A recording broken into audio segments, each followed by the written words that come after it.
And when we talk about telling your story, what we're actually talking about is let's take the principles and the elements that make good stories and then use those as a filter for how we communicate. Because what ends up happening when you do that is it has a direct impact on sales because you start to sell more. It has a direct impact on marketing because marketing stops being a waste of money and becomes an investment that gets you a return on your money.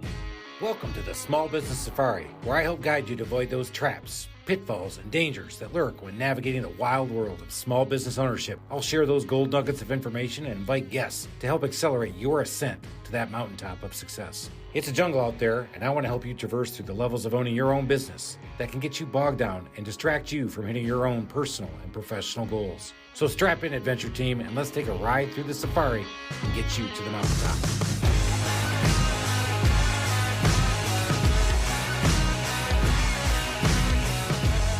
Welcome back to the Small Business Safari, everybody. Alan, this has been a lot of fun getting this sucker launched, and we are launched and ready to rock and roll.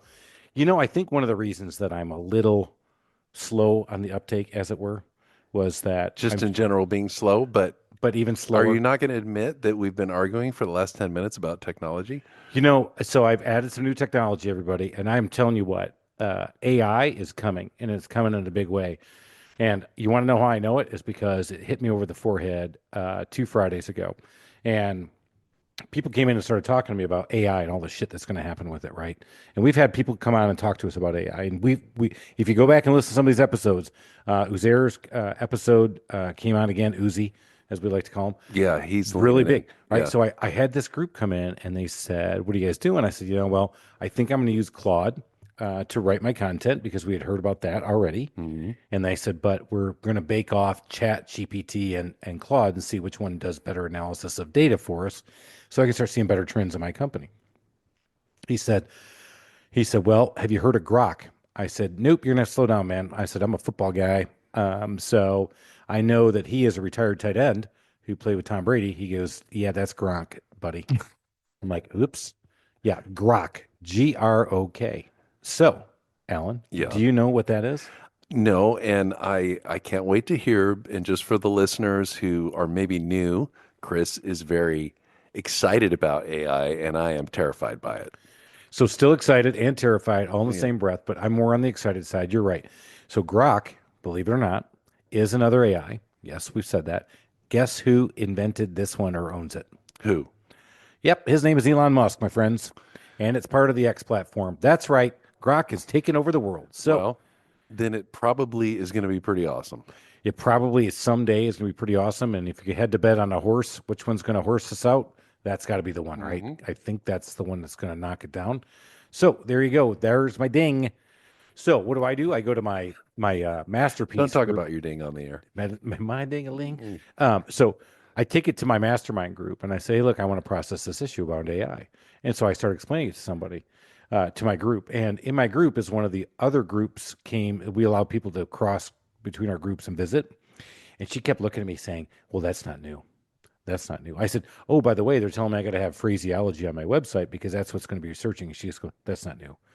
And I finally looked at one of the other guys and said, does she realize every time she tells me that's not new, she's basically saying, boy, you're a dumb idiot. I said, I've already got that part figured out. I didn't need somebody to constantly remind me when I'm bringing an issue to you, being vulnerable, saying, oh my God, this AI thing is coming and I don't even know what to do with it. Now I've heard this other thing named Grok. What a charming lady. She is a lot of fun. She's actually very interesting and a very good person, but she didn't realize she's good at negative reinforcement. She is definitely good, which I get plenty of at home. So didn't need that out. Did you let her know I don't need any more of that? Yeah. I got all I need. You want to talk about negative reinforcement? Trust me, you don't want to be in my head. I got 50 other people in it right now as it is, and I'm all by myself. All right, we got to get to our guests. We're going to have a great day on this episode. We always have a great day. We do. You know what? You're driving around in the truck. Listen up, man.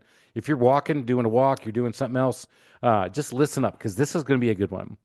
And I'm going to tease it because that's what all good stories are, right? You have to tease it, set it up, like what I did with that. Thank you, everybody. We got Wes Gay on from the Wes Gay.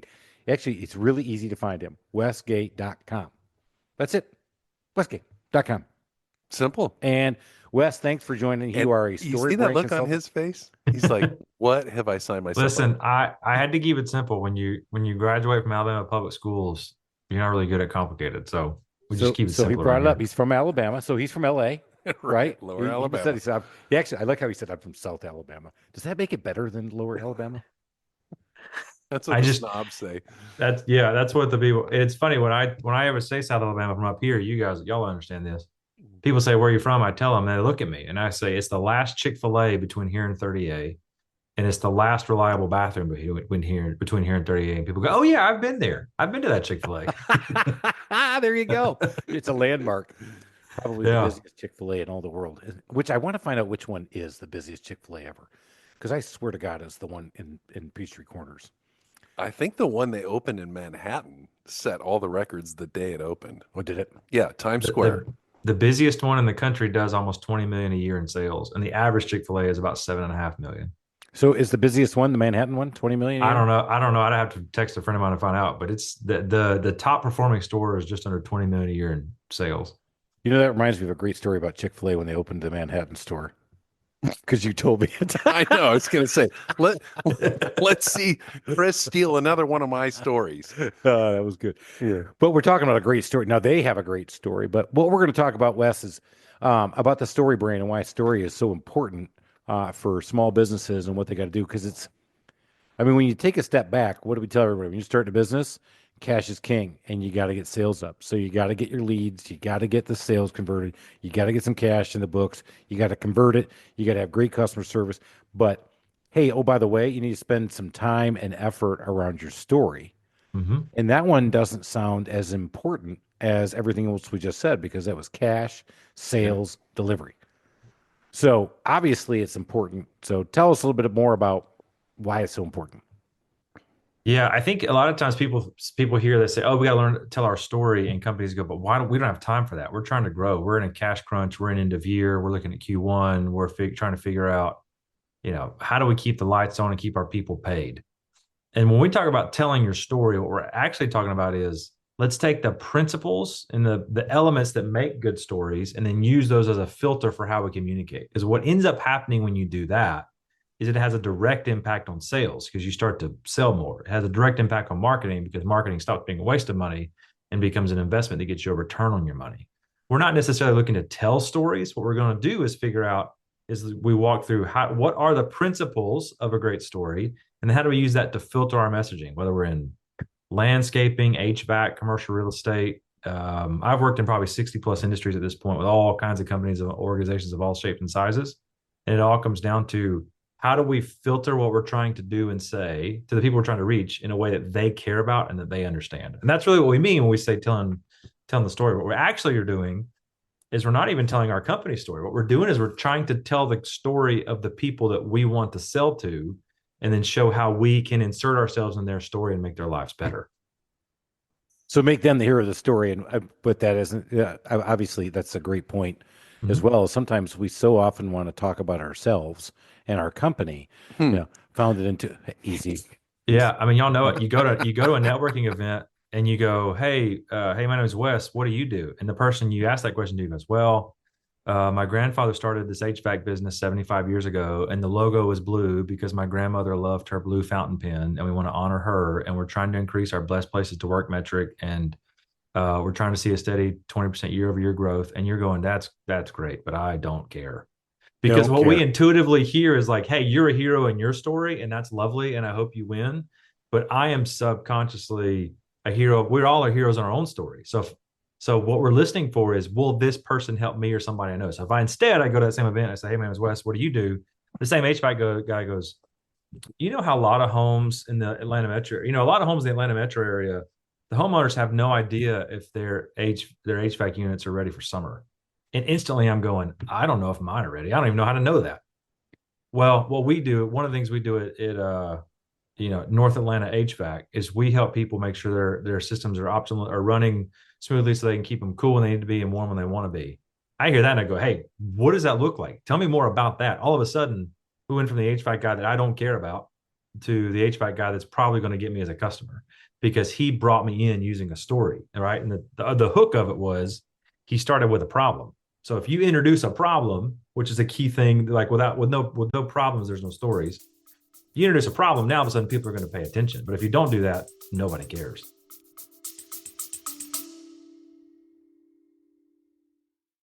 Do you have what it takes to start your own business?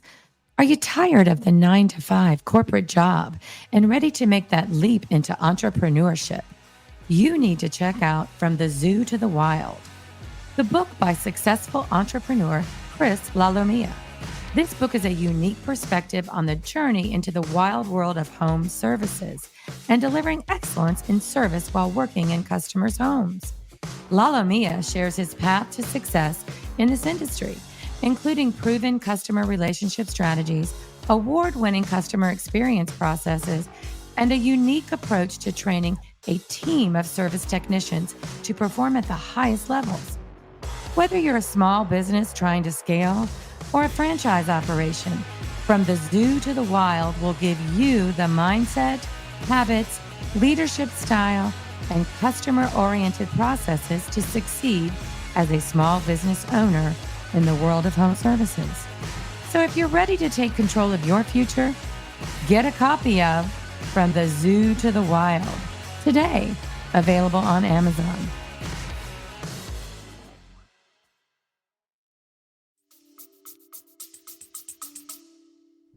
So I always thought when you were talking about telling your story, you're telling the story of your company, kind of your why. Mm-hmm. You're saying, I'm not telling my story, I'm telling your story? Or what? Yeah. I mean, there's probably a nicer way to say this, but I don't know what it No, is no, right this don't second. let it rip, please. Oh, there's no way you can. I mean, the reality is like your mamas are probably thrilled about your company story, but they're probably the only one, right? As we're coming into the holiday season, like your grandma, whoever your favorite older relative is, they're very proud of everybody who's listening of the company you have, and you left corporate and started your own business, whatever you're doing. But there are very few, if any, people in the world who are going to give you money that actually care about your story. What they care about is, can you help me?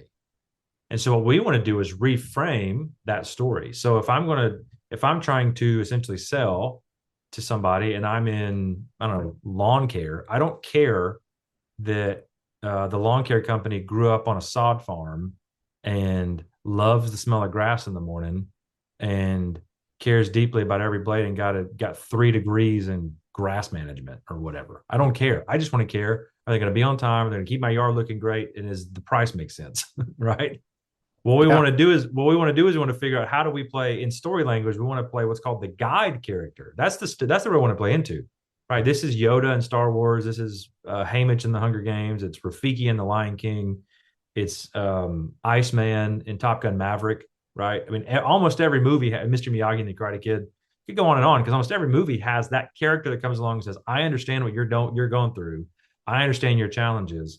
I have the authority to help you. Let me help you. Because every single person, whether you're selling to individuals or even to companies, everybody is trying to win or at something and overcome some kind of problem. And so we're looking for somebody who can help us do that. And so when we position ourselves as that, I mean, think about Star Wars was this juggernaut of a film franchise for decades before we ever knew really anything about Yoda's backstory, because nobody cared about Yoda, like who he was before he met Luke. It didn't matter. It was irrelevant because the story was about Luke, right? In the first trilogy. I also can't keep up with Star Wars now because there's like 9 million hours of stuff to keep up with. It's but you've got my full attention. This might be the most interesting podcast we've ever had in 3 years. So we're talking about Star Wars. Interesting it is. we want to figure out, like, how do we play Yoda and not Luke Skywalker? Because that's who our customer is, right? They're the ones who are trying to solve a problem, and we're the ones who want to come along and figure that out. So you're basically saying, Simon Sinek, you're wrong. I'm loving it. I'm not saying Simon Sinek's wrong. I'm just saying it's not a marketing or sales play. It's not a great way to make money. Well, actually, that's going to be the title of the podcast. Why Simon Sinek is wrong. Why Simon Sinek is wrong. Says Wes Gay. Hey, I will say, I mean, I read that book and it's fine. I think it's good to have a motivating reason why you do things. I will say, we're talking about Chick-fil-A at the top. I will say, when you think about your why, what you're really saying is, what is a problem in the world that we think should not exist, that our team and our company is going to wake up every single day to focus on solving that problem? Right. And stories, like your favorite movies, they always have these life or death things, right? This underlying thing that's going to go on. In the Hallmark movies, we're in the holiday season, it's not life or death. It's like, will Grandma's Bakery in Holly Hills, North Carolina get foreclosed on or whatever, right? But Please there's always, no. I think, Please no. Say it ain't so. there's Hope this like Santa saved us again. fundamental, there's this fundamental problem they're trying to solve for. Chick-fil-A, we mentioned them, they're great at that, right? One of the Chick-fil-A's that's not far, where we live now in north of Atlanta, as of 2 weeks ago, there are 8 Chick-fil-A's within 20 minutes of my house because they opened a new one not far up in Buford, not far from here. You guys like chicken in Buford. There's so much, man. But never since they opened Raising Cane's, we're big Raising Cane's people. Very much so. Very pro Raising Cane's in our house. Whoa. I'd tell you, that's holy war right there. But we still like Chick-fil-A. We do both. We're like whatever the top status. We're like the Delta Platinum at Chick-fil-A, whatever the equivalent of that is. on the little app. Anyways, but there was one time, one of the Chick-fil-A's used to be, there was a Chick-fil-A on one side, there was a Taco Bell on the other side, and then there was a KFC on the other side of the Chick-fil-A. Chick-fil-A's in the middle. A few years ago, we went over there for lunch with our kids, and Chick-fil-A's got a double drive-through snake into the parking lot. Taco Bell had one person, KFC maybe had 2 at lunch rush. And I remember thinking, there's a clear reason why this is true. The reality is all 3 of those brands and every fast food restaurant serves the same kind of customer problem, which is I'm hungry. Chick-fil-A, though, goes a level deeper and says, but we know how people feel about the fast food experience. I mean, there are certain fast food places you probably haven't been to in the last decade. You think about the last time you went in, and it was like you walked in and you felt like the lights were flashing like a New York City detective show interrogation room.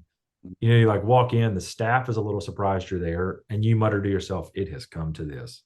The floor is a little slippery. There's this tank of grease that they should have changed 2 weeks ago. Exactly. But you walk into Chick-fil-A, it's bright, it's clean, they're moving fast. The drive-through is the model of efficiency. There's fresh flowers on the table, all that stuff. Because Chick-fil-A has figured out their why, quote unquote, is really this fundamental problem in the world that we think people should be taken care of and treated well when they come in our restaurants, right? There's this fundamental belief they have that drives their why, but nobody really cares about their why beyond that.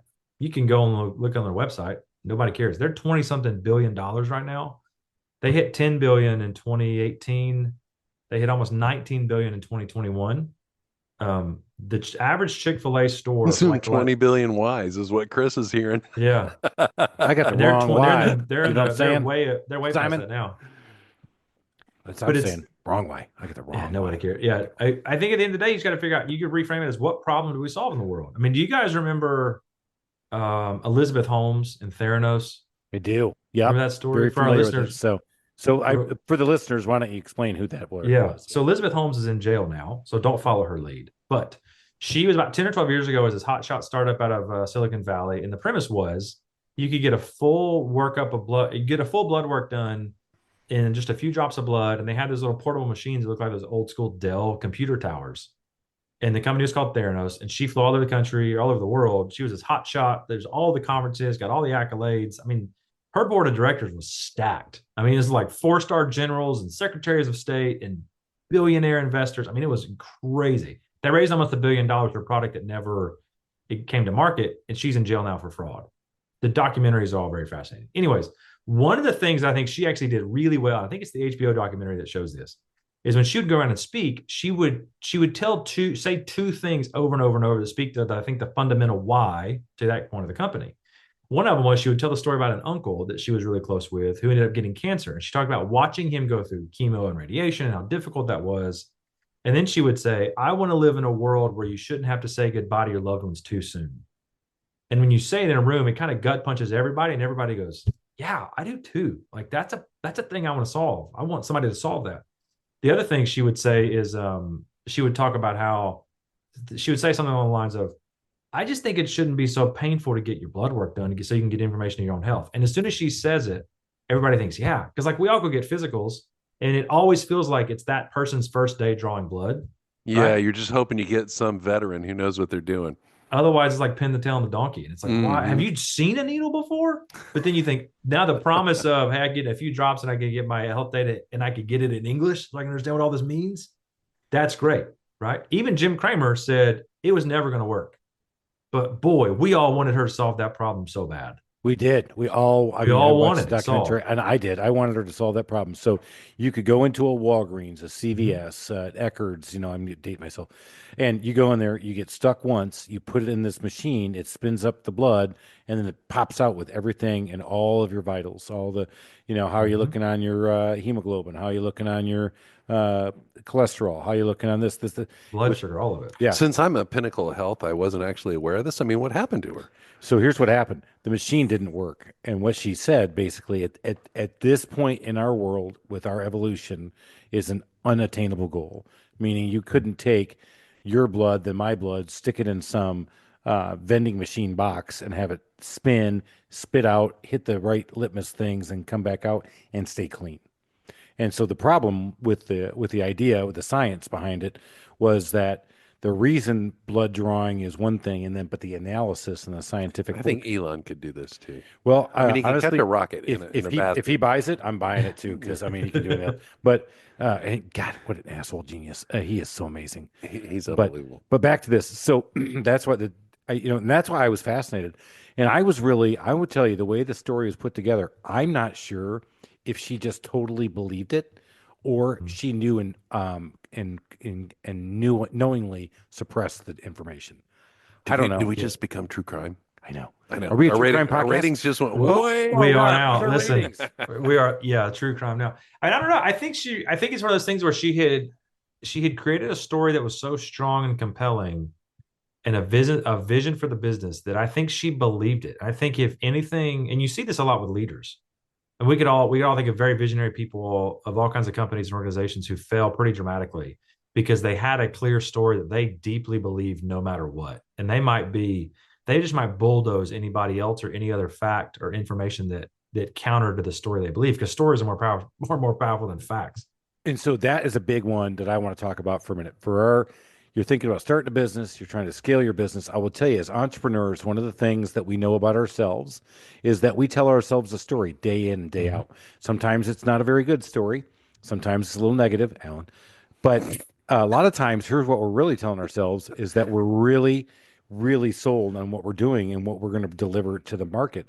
And I think I really do. I know she got put in jail, so clearly my thoughts were wrong.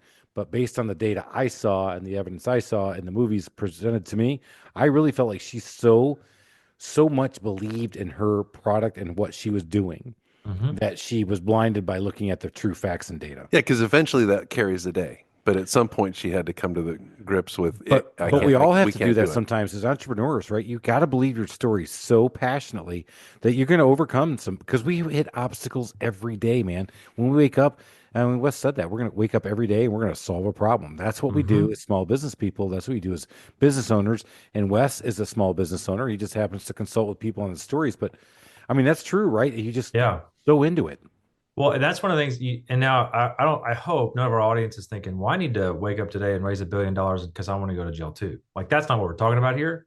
What Or we're saying maybe I could raise $1 billion and somehow skate getting going to jail. and not That's go to what jail. Chris is You thinking. can do both. You don't have to go to jail. How many years would I get?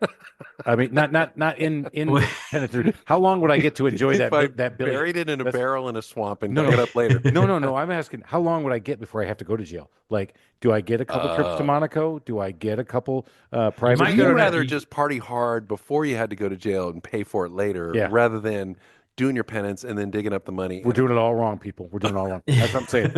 Put me on that run right now. I'm raising $1 billion. I'm jet setting all over the place. You are James. Well, it's suddenly going to have boxes at all the F1 Grand Prix. And I'm gonna have a box of that one Grand Prix. I'm gonna go to I'm gonna go to all the air shows. He's going to be. Yeah, you too could have been ringside disappointed by that Jake Paul Mike Tyson fight. I could. That was I'll tell you what, so bad. So glad I didn't stay up for it. Number one, I don't did. like women fighting. But my The son, fight before that, the welterweight fight, was amazing. that's what Austin said. My 12 son, years. my son's he was into boxing, and that was a short-lived career, but we won't go to that one. But he watched it. I didn't know that. Yeah. Oh, yeah. We're not doing that. I can't imagine being a parent of a boxing kid. Imagine this was it was one and done, my friends. Yeah. So Yeah. no, the welterweight fight was amazing. 12 rounds of them pounding each other. And my favorite line from the announcer was, "His face looks like a ransom note." Oh, yeah. I am so glad I didn't stay up, but I got to watch all the memes the next morning. And they're like, if this was your business, and they show the punch, and then it clack clack clack clack clack clack clack clack clack clack clack, clack, you'd be out of business. Yeah. So and then he's sucking on his glove the rest of the time. I That heard was weird. Yeah, Yeah. it was. It was really he's 58 years old now. Hey, Dude, but I'm not did getting. you see his training videos? I mean, that guy looked frightening. Absolutely everybody I knew said he is going to knock Jake Paul out in the first 3 rounds. So it's And obviously. he had kind of a couple of I flurries in didn't the first watch. round. Second round, a little bit of a flurry. Crowd goes nuts, and then the rest of the time he's sucking on his glove. Wes, look what you just did. You just Sorry, I fed just our derailed ADD that thing. so bad, so Listen, bad. I know I get it. Uh, It's so interesting to hear Chris actually gaslight me. But anyway, go ahead. No, what I was going to say is, I think for our audience to go back, we're talking about this Elizabeth Holmes, Theranos, $1 billion. Let's not raise $1 billion and not go to jail.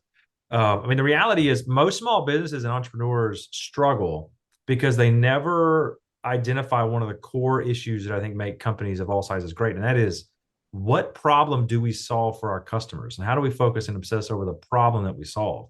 And you guys have probably seen it, been through it. I've done it too, where you get in a sales conversation with some other company or some rep, whether it's a personal thing or business thing, and they just never seem to care at all about your story, what's going on in your life, what issue you're trying to overcome, any of that stuff. And so the sale becomes twice as long as it should, and it becomes much more complicated. I go back to, like I said, like, let's say take lawn care, for example. If I got one lawn care company that just is all about how long they've been around and they're just talking about what they offer, all the different services, okay, that's fine. But I get another one that says, have the best looking yard in the neighborhood without lifting a finger. Okay, now that's what I want. I don't actually want somebody to cut my grass. I just want a great looking yard, right? So we want to figure out what problem are we actually trying to solve for people, and then how do we solve it? And how do we talk about solving it? I got a client that's in the financial services space, and it's a very technical, a lot of spreadsheets, kind of boring B2B finance thing. And when we started working together, their kind of messaging, the way they talked about it, was all just about, here's the thing we do, right? Which is fine. But it was confusing. It was complicated. It required a ton of explanation in the sales process. And we started working through it. And I said, what I think people actually want is they just want to increase their profit margins. I said, what if we just started saying, like, keep more of the money you make? And I was in the room with their office up in Minneapolis, and the CEO just kind of looked at me and was like, that's actually what we do. That's what people want. They just want to keep more of the money they make, and we're the vehicle to have them get there. So the problem was, in this case, they're sending money out the door because they have uncontrolled expenses. This company comes in, helps you lower expenses, which means you raise profits. And so that's what we shifted everything to, right? Because we got really clear on what problem do we solve, and then what is the outcome of that problem being solved. I would say most businesses, again, especially small businesses and startup folks, never take the time to sit down and say, what problem do we solve for our audience? If we can get clear on that, you're going to be ahead of everybody else, because I guarantee your competitors are not trying to figure that out. I love that. And I'll tell you what, it's not what you take, it's what you keep. And I said take, not make, right? You like how I did that? Yeah. Okay, hey, if I'm taking a billion, Alan, I'm taking $1 billion. I'm going to Monaco at least twice. If you could lay it out and say, I got 5, do I get 5 years doing this? Wes, you just And then need I'm to going away understand, for after 15? 3 years of working, with Chris on the podcast, all he hears from our guests is blah, blah, blah. What's in it for me? Blah, blah, blah. What's in it for me? Blah, blah, Well, the blah. fact that we Does may this have to get me to my Google- boat quicker? We may have to Google what's bigger the jail sentence for fraud, but it sounds like. Well, I'm going to look it up, and I'm going to see how Is it worth it? And what's it like? I mean, is it okay? I mean, I've seen some of this stuff. Are you thinking Club Fed?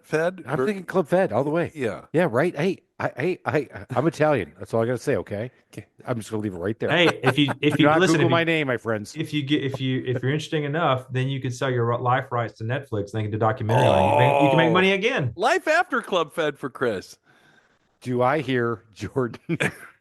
I hear a book. Belfort. There's a I book think deal. There's a we've Netflix just laid deal. out a path for Chris.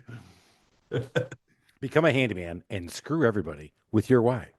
So I'm going to ask a dumb question. I'm listening to you, and I hear a lot of people in marketing, branding, and it's how do we solve this problem? And I mean, everybody says that, and you're saying that too. But what you're saying is what I'm kind of hearing is you're actually developing a story that makes somebody actually pay attention to you enough so that you can get to the problem that you're going to solve for them.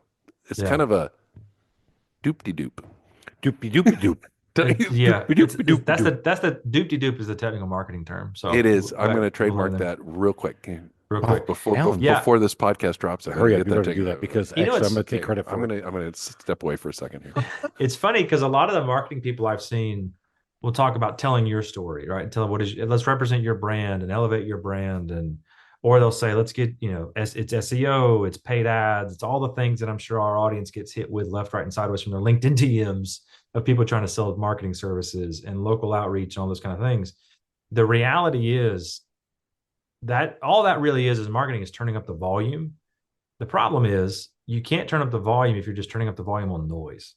And the way we cut through the noise is getting really clear. And we start by getting really clear when we say, who are we trying to target and what is the problem we solve for? Otherwise, we're just going to take a lot of money and we may as well get on 85 in Atlanta, roll our windows down and throw $100 bills out, because that's about as effective most of that marketing is going to be if we're just trying to crank up the volume. Because if we just crank up the volume of noise, there's just going to be louder noise. But at some point, what we want to start with a problem and say, here's the issue we solve for people. Here's what we do, and just talk about it over and over and over again. If it's commercial real estate, like we were talking about before we started, commercial real estate, you say, well, what is the core problem you solve for, whether you're a tenant rep or buyer, sellers, whatever? What's the core problem that they have? But then specifically in all the situations, what problems might they have? Let's just talk about that. Let's use that in our marketing and constantly speak to that. The more we speak to it, the more people pay attention.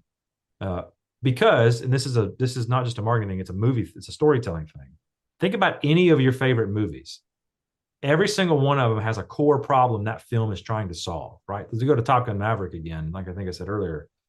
That movie is right at 2 hours long. About 10 minutes into that movie, we figure out what it's really about. And it's about two things. One, it's about Tom Cruise wanting to prove he's still an asset to the modern Navy. And that's it. It's not about anything else. It's about that. The problem with that is he is now presented with the task of trying to train pilots, which he hates and doesn't feel like he's any good at. And oh, by the way, Goose's son is one of those pilots, and it's a very dangerous mission, and somebody could die. So, like, we have the tension, and that whole movie is about that problem then, and how it's going to resolve. Then we've all seen it. We've all seen it. I've watched it twice, and I agree with him. Yeah, and then you remember what happens, right? Hangman shoots the final enemy combatant down. They buzz the tower because Maverick has to buzz the tower. Mm-hmm. They come in on permission for a flyby. Yeah, permission for a flyby. Buzzes the tower, makes everybody remember the original Top Gun. Lands on the deck of that aircraft carrier. They high five, all the nostalgic from the original Top Gun. And within like 3 minutes of that, Tom Cruise and Jennifer Connelly are in Tom Cruise's P-51 Mustang flying over the desert. The credits are rolling. The movie's done because the problem is solved. Every single movie is that way. So the reason we kind of bang the drum on the problem is that's what gets people to pay attention, because people pay attention when there's tension. So if we speak to the problems they have and you talk about marketing and carry that through to sales, now they're going to lean in as opposed to just blow us off. I think you hit a big point for a lot of people. And why is the story so important? Because you got to break through that noise. And let's face it, none of us want to go back to the 70s. Wes, I'm sure I kind of do. Yeah, well, you're a curmudgeon, but you really do. You really want to go back to notes? No, not the 70s. You had three channels, and we sign off at 11 o'clock at night. I mean, you watch one the football bell game bottoms, a day. the hair, it was all bad, and it came back anyway. Did you see that? I'm like, that is the one decade that's never coming back, and that came back. That came back. The 80s and 90s, not so much. Yeah, but that'll come back. You think so? Oh yeah. All right. You're kind of doing it now. I am, baby. All right, but still, back to it's so noisy, right? So last night, football game, it was good. Chargers, right? You know, not to Rams. You mean? I'm sorry, it was the Rams and Philly playing, but I had no dog in that fight, you know. So I'm watching, Lions had already won. Go Lions! Gonna be our year, baby. And Falcons didn't play this weekend. Thank God we couldn't lose. So what did I start doing? I started going Insta, TikTok, Facebook. Insta, all at TikTok, the same time. Facebook. All I was hitting all three platforms. You want to talk about just constant noise? We get constant noise. So back to Wes's point, you got to have a good story. You got to find out where that story is going to be best be played, right? So I'm not talking about where to advertise. We talk about that in other episodes, but that's why the story is so important. Because if you think about that story, as a handyman and remodeler, why am I not just beating that drum on? You want to get everything done in one day? Call us for a handyman for a day. That brings up a really good question, Wes. What? So what? I just hit it, baby. I'm like a normal person. Chris is the future. He's looking at all social media channels at the same time. He's got the attention span of a gnat on meth. How do you tell the story in a quarter of a second for somebody like Chris to actually pay attention? Yeah. So there's a couple things there. One, when we talk about telling stories, we've also got to figure out who we're trying to speak to. Um, one of the things I think is one of the most useless activities in all of marketing, and bigger companies love this, but they love to do a lot of useless things anyway, is the ideal client profile exercise. Because what we end up creating is essentially corporate baseball cards. It's like, here's the stats. And it's like, so well, are you saying avatars are useless? Yeah, I've never seen anybody successfully use avatars. They're all. Here's what I have. like. I have done it. I Well, believe my story. here's the. You know what? Tired of hearing Chris talk about avatars. I love my avatars. My 4 are killing it, bro. It's a great movie. You know what? Yeah, right. great movie. No, I'm telling you, it's helped me spend a lot less money. I mean, you know what? I'm going to respectfully disagree, but I will listen. Because here's why. Have you ever listened? Theranos. But I'm going to get that billion, and I'm going to Monaco. Yeah, that's all I've been listening to is Monaco. But no, the reason I say it doesn't work. So oftentimes it's just bullet points and data points. The way you actually make it work is you turn it into a story by figuring out who is the actual person here. Especially, it's really funny to me when people create these avatars of people who are not their actual customers, right? I found it's much more successful and useful if we say, who are the people in the last 12 to 24 months that if all of our clients or customers were like them, we not only hit all of our goals consistently, we'd all sleep really well at night because they'd be great fits for us. Who is that? And then you just figure out how to repeat success. So that's how you make it work. Alan. I've done a lot of shit wrong, but that's one I feel like I've gotten pretty good. Yeah, that's the way you do it. I mean, that's how I've been able to scale and get to the point I am now. You are kind of a big deal now. Yeah, well, despite yourself. Yeah, thank you. But despite myself, that's true. Actually, that one could not be more true. The way you but you have to figure that out first, is who you're actually talking to, because you don't need to talk to everybody, especially small businesses. These folks listening, remember, I mean, if you actually sit down and do the math, you don't need millions of customers. You don't need tens of thousands of customers. Most companies, especially small businesses, don't even need thousands of customers. With hundreds of customers, you'd be overwhelmed in a lot of cases. And so who are the people that are the right fit? And you get really specific on who that is. And so when you do that, you just think, well, if I was sitting down across the table from that person, what would I say to that person? And then you say that and you start talking about it. So if I want to figure out how do I stand out to a guy like Chris, who's browsing all the social medias at one time, I would think, okay, well, here's the guy who's a business owner, football fan, right? Start figuring that stuff out. And I'm going to say things that speak to what he is interested in and cares about. I want to talk about the challenges, maybe how to increase sales as a business owner. I want to talk about the 3 traps that maybe business owners have when it comes to marketing, or the 5 things every business owner should look at when choosing a new marketing partner. I want to figure out, how do I speak to somebody like Chris, who is my audience? And I'll also say, I won't jump on this very long. Everybody says that our attention spans are shrinking, and they might. I think the reason they're shrinking, though, is because we just have options now. You know, you talk about the 70s, you had 3 channels. Now I have hundreds of channels, and I have all the streaming platforms, and I have still all nothing to watch. Other social media, and you just can't find anything. That is the hard part. Isn't that funny? Right? There's something. You guys feel my pain, bro. Right? My family has like 7 million subscriptions. Yeah. We went to watch something last night, and we're watching nothing because my wife does not like football as much as I do. So I said, "Yeah, I'll watch a couple games in between before the Sunday night game, and or a couple of episodes of something." We couldn't find anything. That's ridiculous.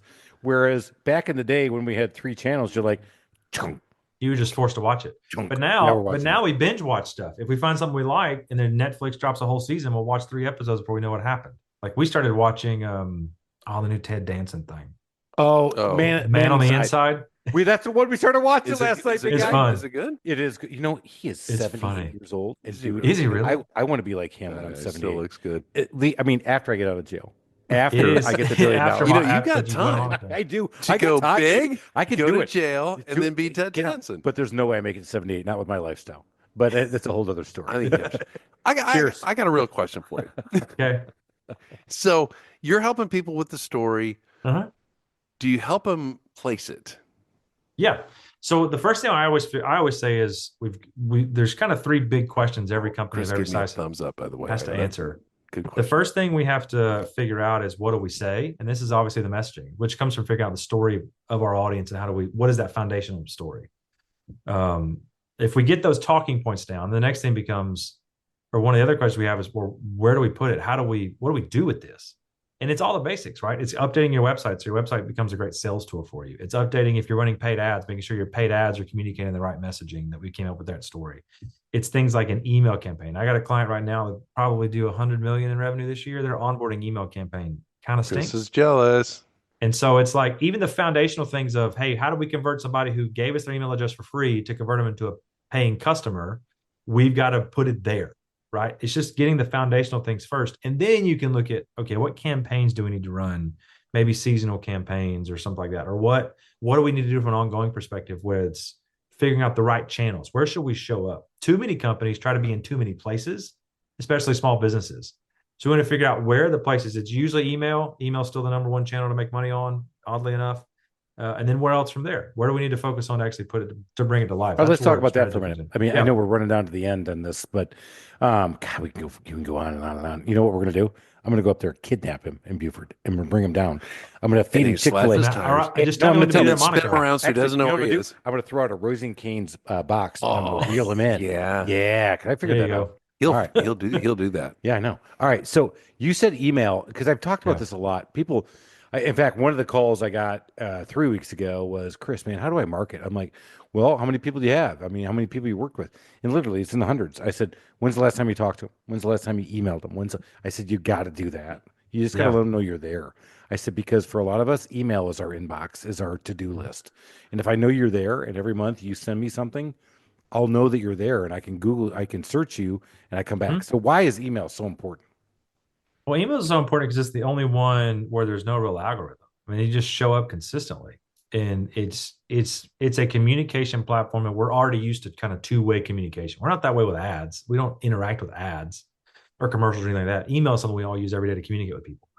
And so I think it also is a way that when you do have an email list, it's people who have opted in some kind of way. They have chosen to get some kind of free offer from you. They've already become a paying customer. Like they have done some kind of transaction, like they've downloaded or gotten access to something you've offered them. Like if it's, commercial real estate again, it might be, let's explain, maybe there's some kind of upcoming tax change that impacts commercial real estate owners. Let me explain that. You can get the free guide to this. Well, now I have an email address. They have said, they've raised their hand and said, hey, I'm interested in this, or it's your customer list. Either way, they've raised their hand, they've paid you money. And so these people have opted in and they've given you permission to engage with them. And it's funny. Yeah. I think some people still think email marketing is this, we only need to do it out of nowhere because we're low on sales. We're trying to push for year end or push Black Friday, Cyber Monday, whatever. When in reality, email can and should be considered as a relational building tool. How do I show up? Maybe every week is a big goal, but twice a month. Like if I'm in lawn care, every month, twice a month, at least, I'm sending some kind of seasonally appropriate lawn care tip. Like, let me explain this. Let me tell you what it means to, starting when it gets cold, what to do for your pipes. If I'm in the I'll tell you what I just did for Thanksgiving is we had a bunch of stuff about how to fix up your home, but I also gave Chris's Thanksgiving treats. So my favorite. Did you send some recipes? I did. I sent recipes. You saw that, didn't you? From Nona? Yeah, of course. Because I didn't know that I thought everybody had spaghetti at Thanksgiving. So did I mention Italian? So, but no, but I've also learned the Southern ways. In fact, this Thanksgiving, my friends, I will be frying another turkey.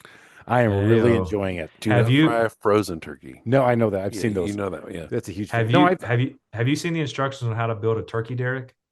No. So Alton Brown, who was on the Food Network forever, has videos on YouTube of building you take an A-frame ladder and like pulleys and rope and literally can build a derrick to kind of lower the turkey into the fryer and raise it out. If you want to look ridiculous, that's the way I do. I'd say go for it. It'll look great in Monaco too. All right. So what we do is so we're going to end on this. Here's our favorite Thanksgiving thing. So email, guys. I can't express this enough. You don't need a fancy service. Just take your contacts, send it out. Yeah, you're going to get some hate. Yeah, you're going to get some spam. But you know what you're going to get? Is somebody goes, oh my God, I forgot about your business. And hey, you didn't just talk to me about a sale. You didn't talk to me about you talked to me about here's how I take care of my house. Here's how I take care of my lawn. You did something cool and something that they want to look at. Yeah, email with a direct call to action sucks, right? Totally sucks. Just give me a little nugget and then I won't delete you. I won't report you to spam. I've been doing this for 16 years. I've been doing email now for 13 years. This is after I told somebody, hey, what you need to do? Email. And I went back and looked. I hadn't emailed for a year. So I said, screw it. I started paying a lady to help me do it. She does a phenomenal job with our stuff, Touch Plus Marketing, Mia Hanna. When did that happen? Because I get emails from you all the time. Right. Oh, I don't stop. I don't stop. And I put video in the front of it. Guess what? Number one click thing, the video. So that's why I always watch it just to see if you screw up. But I do, of course. That's why I do it. So, but again, it's all these tips, mud rooms or man caves or children's ideas or how to convert a small space into something that's usable underneath a, set of stairs. I mean, we got all these things that, hey, I'm not pushing my products or services on you. I'm just giving you ideas. And oh, by the way, this month was about, hey, this is something that gives back to you in your life. Yeah, very much comes across. The easiest way to approach it is everybody sit down and think about what are 10 or 12 questions that people ask you this time of year, right? And you can do it every season. Or think about what are the 10 or 12 most common questions you get. Write down those questions, write the answers down, and then each one of those answers is an email. Write those 10 to 12 down. Get that blog going. You guys have got to put this stuff on your website. However, here's my favorite. Without fail, every year the week before Thanksgiving, hey, can you guys install a double oven? I have family coming in. Do you have one today? No. Okay. No, we can't do that in a week. So you need to learn from your mistake and do better next time. If you guys haven't learned something from Wes today, man, that's on you because I'm not taking notes today because I introduced my new AI tool who's going to summarize everything Wes just said because he dropped some serious gold nuggets. And I'm not talking Raising Cane's. I'm talking Chick-fil-A nuggets, bro. You know what I'm saying? Huh? All right, because he hit the holy war on me on that one. But he is good. I mean, you can tell, right? He's talking about the story. And you go, and we started that conversation out this way. Why should I worry about a story? Why should I spend money on a story? Well, it's not your story, Chris. It's the story of your customer. I know that's the biggest thing I learned, by the way. That was the biggest thing I learned. But I don't think you're going to take that to heart as much as you should. Am. No, hey, can I make money? Can I go to Monte Carlo? Can I just do 5 years in Club Fed and that's all I want to make more money? If I can get out, if I can just do 5, I'm thinking I could spin blood up and I could make it tell you whatever you want. Yeah, you make a little pizza. I watched it. Prison cell. Oh my God, what a great story. Wes, you're an amazing storyteller yourself, period. So wesgay.com. Wes, I hope you had fun on this one. And guys, if you didn't learn something, man, that's on you. You got to go out there and check this guy out. So you're available? Will you let people contact you and talk to you? What? Yeah. Find me on Instagram. I'm at Wes Gay, LinkedIn, Wes Gay. You can go to wesgay.com/safari. Get a free resource there to help you guide you on your marketing plans as well. An offer. I think Chris is going to do that while he's doing 6 other things at the same time. I don't know. Actually, Wes, will you come back on? Will you come down here? Happy to. Yeah, man. Let's do it. Happy to. And next time we can cover the 4 questions you told me you're going to ask. I know. I want to so bad ask because I'm thinking that's a good sign, Wes. You were so good and we were talking so long, we didn't have time to get to our questions. I know. Oh my God. Yeah. You know what? Booked. We're coming back on. You guys, Story Brand, go figure it out. We didn't talk about the other guy who started this whole thing because Wes Gay is the guy you want to talk to on the Story Brand. We get to go because I got a story to tell. We're out of here. Let's make it happen. Cheers, everybody.